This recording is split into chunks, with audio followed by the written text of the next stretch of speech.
Hey, what's up, friends? You got Gypsy back here today with week 7 of the CPC. This week we're going up against my friend Aberforth from the NPL. He's a great player, and yeah, he's got probably the best team in the CPC, in my opinion, the most balanced. It's a really nice balanced team, but it's got a lot of offensive pressure. He's got breakers like Haxorus, Shandy, um, not to mention stuff like Mew on his team. He's got a really nice defensive core built around Mega Venusaur, consisting of Alamomola, Mega Venusaur, as I said, stuff like Mew. And yeah, he's just got a really good team, and he's a really solid player. So yeah, it was interesting building for this match, to say the least. I'll just give a quick rundown of the ones that I brought to this game. First up, we have my specially defensive Arcanine. It's a pretty fast Arcanine, like fast enough to outspeed stuff like Chandelure, and it's got enough bulk to take on something like a Scarf variant of Chandelure, a non-Specs variant of Chandelure. Obviously, Specs Chandelure kind of blows through my team, but I do have Drapion on my roster, so him spamming Shadow Ball isn't the best idea if you use Specs, because then he gets locked into it versus a Dark type and gets Pursuit Trapped and put in range to die from Mega Pins's Bullet Punch. So that is Mega Scissor's Bullet Punch. So that is something I figured he would kind of lean away towards when building. So we do, yeah, especially defensive Arcanine, rocking the Flash Fire. I got Crunch to hit it super effectively. Basically, if I can put it in range to die to Bullet Punch from my Mega Scizor, that'll be very nice. But yeah, Arcanine can 1v1 the Chandelure.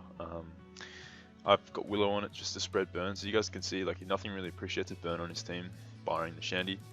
And, you know, burning something like Mew or Mega Venusaur could be really nice, really reducing their longevity over the course of the game. Morning Sun obviously for healing, and Flare Blitz just for damage against stuff like Hitmontop and the Mew. Next up we have my defensive Golbat, who is mainly here to act as some sort of physical wall for the Haxorus. Haxorus is a huge threat. It also provides defog support in case he wants to, you know, in case I can't get up rocks and then you know, he wants to set up rocks. You know, I'm okay with us both having hazards up, because I really feel as though it benefits me more having hazards up, as I'm planning to play offensive this game. But if we get into a situation where I can't get hazards up with Stunfisk and he has rocks up, then I'd rather defog away. The beauty of Golbat is he does get pretty free defogs versus the Mega Venusaur, barring like a sleep powder variant of Mega Venusaur.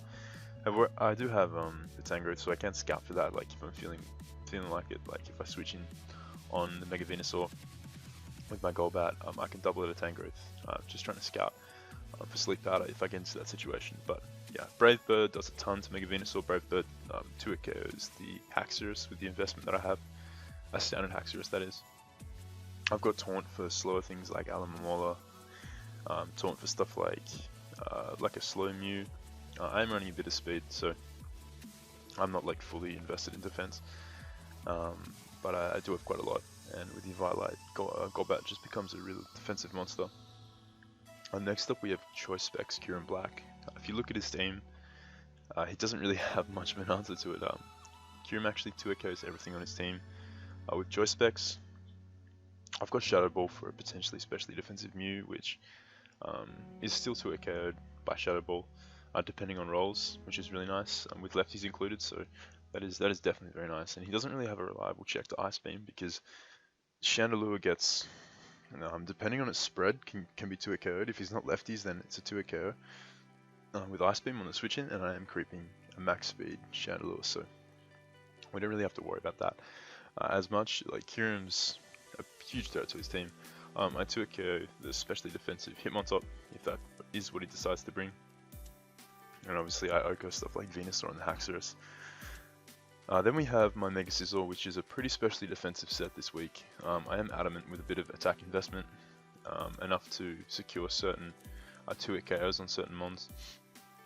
Obviously I Oko stuff like the Sneasel, which is a pretty big threat to my team.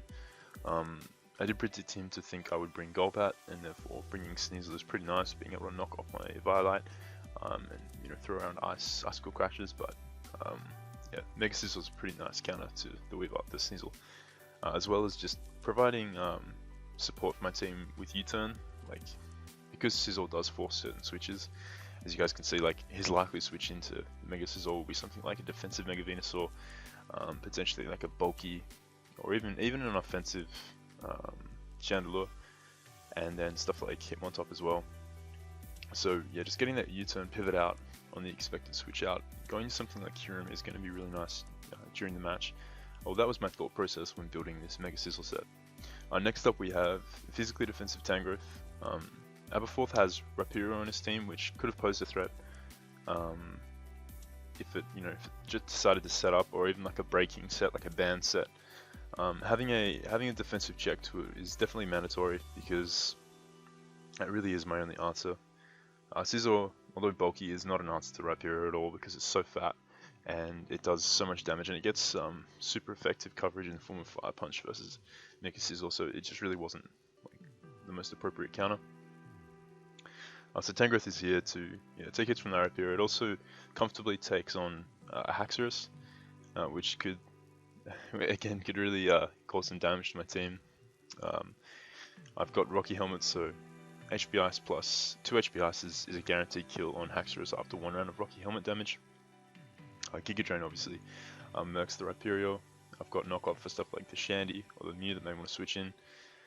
And my last move is Synthesis, in case I'm in a situation where like he's a +1 Haxorus and he just wants to whittle down my Tangrowth. I can continue to Synthesis up on it, forcing him to take chip damage from Rocky Helmet. Same goes for Mega Horn Rapiro. And lastly we have Spidef Stunfisk, the best mon in draft format. Here to set up rocks, here to act as a switch into Chandelure, another secondary switch in, because that is such a massive threat versus my team. If he determines that I am Flash Fire Arcanine, he may be less reluctant to fire off Fire Blasts and more likely to spam Shadow Balls, so Stunfisk eats those up quite nicely. And as I said, setting up rocks is quite key. It turns a lot of Kyurem's like shaky 2 KOs into guaranteed 2 KOs. Stuff like especially defensive Mew after rocks guaranteed dies to Kyurem's specs attacks, and the same goes for Chandelure. It has no chance of living 2 Ice Beams from specs Kyurem after rocks. Also helps with the Hitmontop if we get into that situation. So we'll jump into the match. Looking at a lead matchup, I didn't think he'd lead with Chandelure. Even if he did, I have Arcanine in the back with Flash Fire, and the special defensive investment, I can just get a Willow off after, like say he led with that, and I led with something else on my team that wasn't Arcanine. I just switch out to Arcanine, eat up the Fire Blast or the Shadow Ball quite comfortably, and then fire for Willow on the incoming mon. So that was sort of that was kind of what I figured at matchup. I didn't think he'd lead with Chandelure anyway. I felt as though he'd likely lead with something like Mew, even Haxorus, because it can set up immediate offensive pressure versus my team. So I do lead off with the Sizzle, and so leads off with this Sneasel. I assume trying to catch my Stunfisk, trying to set up rocks perhaps, or even leading with Kyurem. I assume he has the low kick, which is confirmed later on in the match, and weakening Kyurem with low kick, putting it in range to go down to something like Mach Punch from like an offensive Hitmontop would have been pretty big. So I can definitely understand this Sneasel lead on Aberforth's part. I'm just going to take this opportunity to Mega Evolve and get my U-turn off here, going out into my Kyurem. He does bring in his Venusaur, and this damage on Venusaur reveals that he's most likely he's definitely not max defense based on those calcs. I've got a feeling he was actually more of a offensive variant, but I could be wrong on that. But from the calcs I ran, like at the time, I do believe that did suggest that he wasn't like a max defensive variant, which would make sense versus my team, because I do have stuff like Reuniclus on my team, which can set up for days versus a sort of defensive Venusaur. So I can definitely understand the offensive bring this week. Now Kyurem, as I said earlier on in the team preview, Ice Beam is relatively free here. He doesn't really have a very good answer to it. He brings in his Hitmontop here, and I fire off an Ice Beam, and that's a 54%. So it's a 2 KO on this Hitmontop, but I get the freeze, and that really sucks for Aberforth. The reason I say it sucks is, like, yeah, it guaranteed the kill on Hitmontop. Like, if he switched out, something else died. If he switched in his Mew, then it got 2-shot. If he switched in his Sneasel, it got 2-shot. If he switched in his Venusaur, it died. If he switched in his Chandelure, it likely got 2-shot, depending on his spread. But had I not got the freeze, then he could have Mach Punched me next turn. Like, you see he does reveal here to be leftovers, so I know he's not like a scarfed Hitmontop or anything like that, but you know, had he not got frozen, he could have got a Mach Punch off, which, you know, it wouldn't have done too much to Kyurem because Kyurem is so fat, but it's still like, it's still unfortunate, and he may have chosen to preserve Hitmontop, prioritizing like getting a rapid spin off later in the game. He may have been like a bulkier Chandelure and felt like he could afford to switch into that and take an Ice Beam. Regardless, like it doesn't change the outcome, but it's still not nice. Like it's still unfortunate. Like I didn't want to get the freeze. I just wanted damage. As you guys see, that was a 2 KO, but you know, it's unfortunate. But you know, we'll continue on with it. He now brings in his Mew. Now, knowing having the experience I do have with Mew from the MPL, like I know it can literally do anything. There's no point risking my win con, like such a powerful breaker versus his team there, when I do have a great check in the form of Stunfisk, depending on the Mew set. So I just go into my Stunfisk here, so he goes for the Sludge Bomb. I ate that up quite comfortably. That damage reveals that he's actually not invested in special attack. Well, if he is, it's a very minimal investment. He's more than likely a defensive Mew, which is actually kind of confirmed by the fact that he has Willow on this set. So that was pretty cool. Pretty nice Mew set. He just sets up his Stealth Rock here as I just fire for Toxic. Now I was sort of debating going for Toxic here, you know, fearing the Mega Venusaur switch in. However, looking at his team, like Mew is his only rocker, so if he was going to set up rocks, now would be his time, and I do get the Riders, we stand and get the Toxic off on the Mew, which just confirms the fact that Kyurem can now get the guaranteed 2 KO on Mew, even if he is like a especially defensive Mew, as you guys are going to see. So now I just start firing off Discharges, not wanting to give any of the mons on his team a pretty free switch in, as in comes the Venusaur, and I can at least punish it with the Electric Scald right here, and get some chip on it, forcing it to recover up. We actually get the power there, which is, you know, as I said, it's like the electric equivalent of Scald, so it's 30%. I didn't really like need it. It's nice. I mean, that's why I chose to run Discharge over something like T-Bolt, but the thing with Stunfisk is its special attack when not invested is not high enough to really, like, you don't gain anything from running T-Bolt over Discharge. Discharge for the parry chance is obviously more beneficial, so we do get the paralysis off of the Venusaur, and now I figure he's just going to recover up. So going out to my Golbat is pretty safe. I could have gone into Kyurem too, but just in case he wanted to fire for Sludge Wave, predicting that switch in, I decided to go into Golbat. And as he actually gets paralyzed here now, yeah, definitely unfortunate. Like, had he healed up there, like I didn't ask him what he did, but I assume he healed up. Or I don't know. In my opinion, the better play there was going for the Sludge Bomb, predicting Kyurem, because like the heal on Venusaur, I obviously wasn't going to stay with Stunfisk. Like the heal on Venusaur was pretty obvious, and me going out to something like Kyurem to punish that would have really put him in a bad position, because then something else would have just died. So Mew would have died. Chandelure would have, as I said earlier, guaranteed died after rocks. Haxorus would have died, and Sneasel would have dropped to 2 Ice Beams. So in my opinion, his play there was to go for something like a Sludge Bomb. Or even like a knockoff if he had it to weaken the Golbat. But we'll never know. I didn't actually ask him during the match, but had he synthesized there, then I don't know if I would agreed with it, but had he synthesized there, then Venusaur would have been at a higher amount of health, meaning that it could have, I guess, checked Tangrowth later on in the match, checked my Stunfisk better, but again, it was just food for Kyurem, so I'm not quite sure what his play there was, but either way, the paralysis, full para on Venusaur was definitely unfortunate for Abe, as I just take him out with a Brave Bird there. So in comes the Chandelure, and I ran the calcs, and if he's Scarf, he can't kill me with a Shadow Ball. He can't kill me with any attack if he's Scarfed, so right here he just goes for the Fire Blast, and it does 50%, so that's actually quite a lot of damage. I kind of determined from this calc that he was actually a modest variant. He wasn't timid. Oh well, it could have been a really high roll from timid, but I'm pretty sure he was modest. I have no real reason to keep around Golbat. Like, I could have roosted up and preserved it for the Haxorus, but if he's an SD variant, then he kills me. After an SD with Dragon Claw at the range of health I would have been coming in next time after taking rocks damage, so it wasn't really worth preserving Golbat. Like, getting chip off on the Chandelure was the more important decision at this turn, but now I think to myself here, he's actually choice locked, and this was an oversight on my part. Like, I didn't need to make this play. I could have easily sacked Golbat and gone into Arcanine and outsped the next turn and killed him with Crunch. But I do decide to switch out right here with Arcanine. This was a big oversight on my part, as he just fires off the Shadow Ball. So, not a good play at all. Like, sacking Golbat. Like, now I have Golbat for Death Fodder, which is definitely nice. But for some reason, I guess I wasn't really thinking at this point in the match, and I just decided to switch to Arcanine.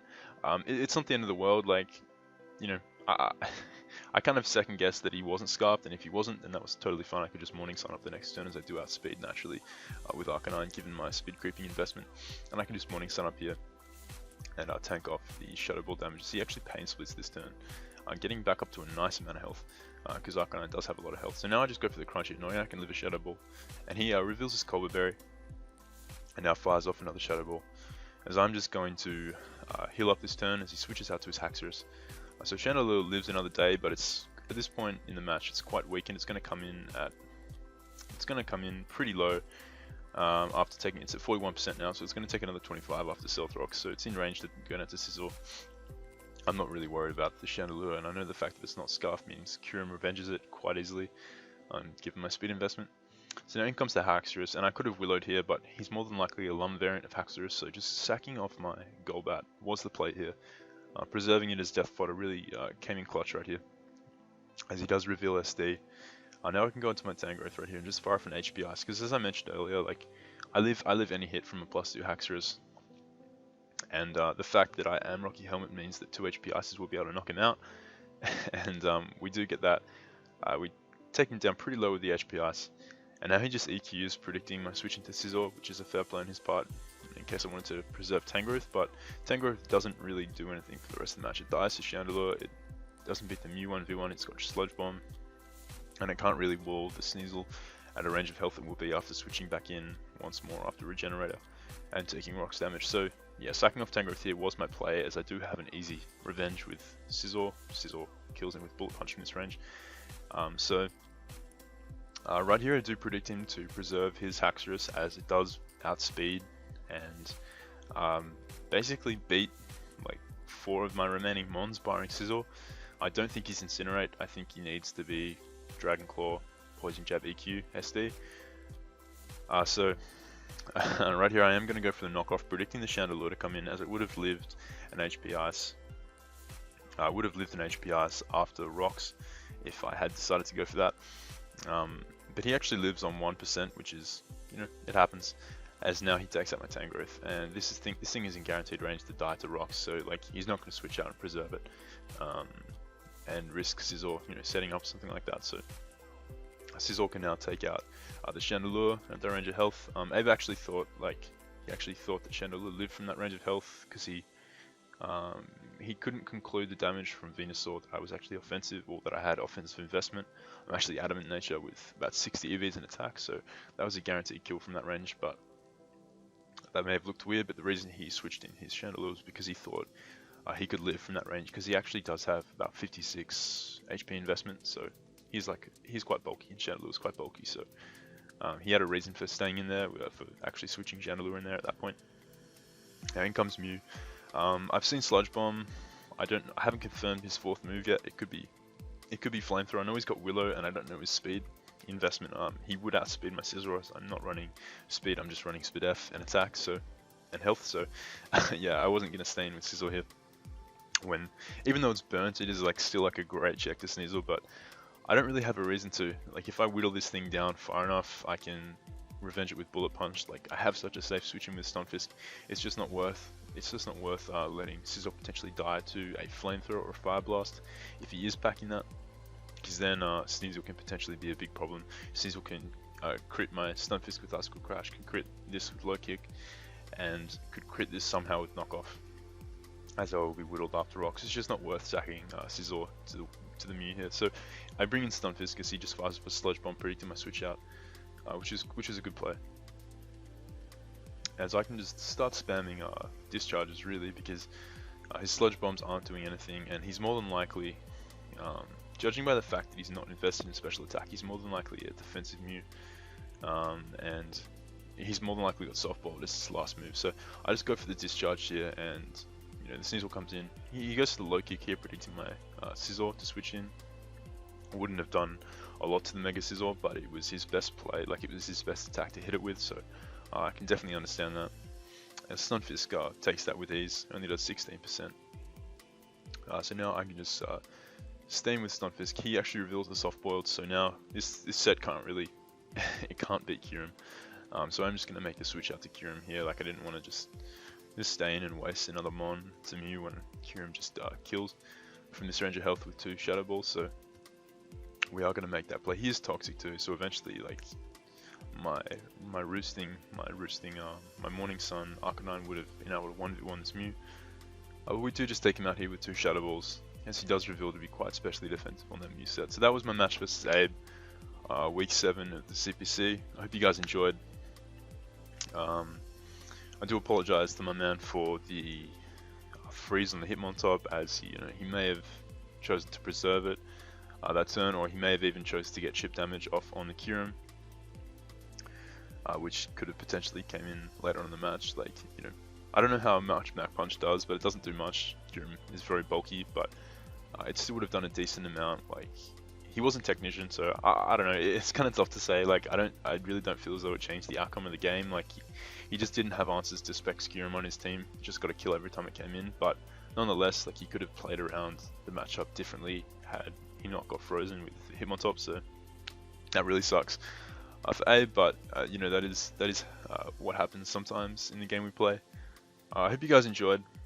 Drop a like on the video if you enjoyed. Let me know what you thought of the team and the match in the comments. It's always really nice to hear your feedback. And I will see you guys soon. We have MPL playoffs coming up. Abe and I actually play in round 1 of the MPL playoffs, which is really exciting. Unfortunately, my friend Jolt didn't make it through to the playoffs, so so that actually meant that Sebastian and I who were set up to play in round 1 of the playoffs don't actually play now, which I'm really sad that my buddy didn't get in, but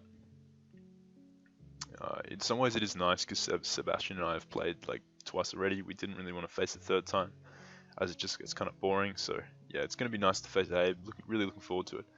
And that match will be happening over the weekend coming up, so I hope you guys are excited for that. And yeah, thank you guys so much for watching. Have a great day, and I'll see you next time.